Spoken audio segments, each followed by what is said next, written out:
फैयाज़ अज़ल की सन्नाई के क्या खूबसूरत मनाजिर दाएं बाएं बिखरे हुए हैं। अगर दरख्त को देखें तो वो देखकर अल्लाह करीम की तस्बीह करने को जी चाहता है। पहाड़ों को देखें तो अल्लाह करीम की किबरियाई बयान करने को जी चाहता है। परवरदिगार आलम ने क्या खूब दावत फ़िक्र दी है। अफला यंजुरून इलल इबिल कैफ खुलिक़त, क्या मेरी पहचान के लिए और मेरे इरफान के लिए ये ऊंट की तरफ नहीं देखते कि उसको कैसे पैदा किया गया है। अफला यंजुरून इलल इबिल कैफ खुलिक़त व इलस समाई कैफ रुफ़िअत, और क्या ये आसमान की वसअतों को और बुलंदियों को नहीं देखते कि आसमान कैसे बुलंद किया गया है।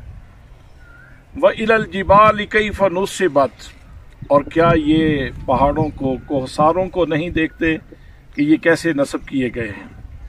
और फिर मज़े की बात ये है कि इन पहाड़ों के सीने में सोना और चांदी रख दिया, नमक और कोयला रख दिया, और इनके सरों के ऊपर सब्ज़ा बांध दिया है।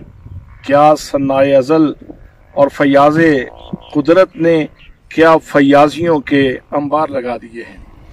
और फिर इरशाद फरमाया व इलल अर्द कैफ सुतिहत, क्या ये अपने पाँव के नीचे बिछा हुआ ये ज़मीन का फर्श नहीं देखते कि अल्लाह करीम ने उस फर्श को कैसे बिछाया है। तो ये सारी चीज़ें हमें बोल बोल कर अल्लाह करीम के गीत गाते हुए सुनाई देती हैं और हमें दावत देती हैं कि अल्लाह करीम के इरफान के लिए, अल्लाह करीम के शौक़ के लिए, ज़ौक़ के लिए इंसान को हमेशा बेकरार रहना चाहिए और अपने कासे दिल में अल्लाह करीम की मोहब्बत की शराब डाल के उससे लज़्ज़त उठाने की कोशिश करनी चाहिए।